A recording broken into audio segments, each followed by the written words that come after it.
अच्छा তুমি गिरिधारी सेवा दिए प्रसाद पाओ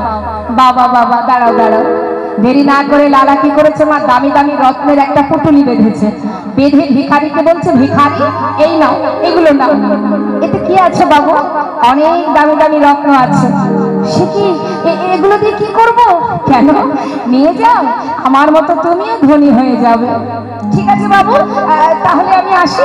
এই বলে মাথায় করে নিয়ে যাচ্ছে বাবা আর লালা কিন্তু দরজার কাছে দাঁড়িয়ে আছে দেখছে ভিখারি যাচ্ছে কিছুটা পর যাবার পর কি করেছে সেই রত্নের পুটুলিটা নিয়ে দূরে একটা জঙ্গলের মধ্যে ছুঁড়ে ফেলে দিয়েছে আর যেই না ফেলে দিয়েছে দূর থেকে দেখেছে লালা চিৎকার করে বলে উঠলেন এই ভিখারি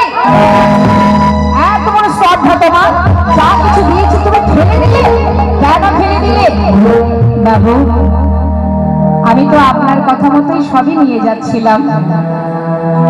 কিন্তু জানো বাবু পথে নিয়ে যেতে যেতে হঠাৎ কে যেন আমাকে পিছন থেকে বলল কোথায় যাচ্ছিস এগুলো নিয়ে এর মধ্যে তুই সুখ পাবি লালার মতো ধনী হতে চাস ওরে ভিখারি আমি তো তোর কাছে কখনো বলিনি আমাকে রাজভোগ খেতে দে দাঁড়ে দাঁড়ে ভিক্ষা করে যা পাস আমি তো তাতেই খুশি ফেলে দে এগুলো নিয়ে যাস না এগুলো ফেলে দে আমাকে বারবার যেন বলছে আরে ভিখারি আয় আমার কোলে আয় আয় ভিখারি আয় ভুলে যাস না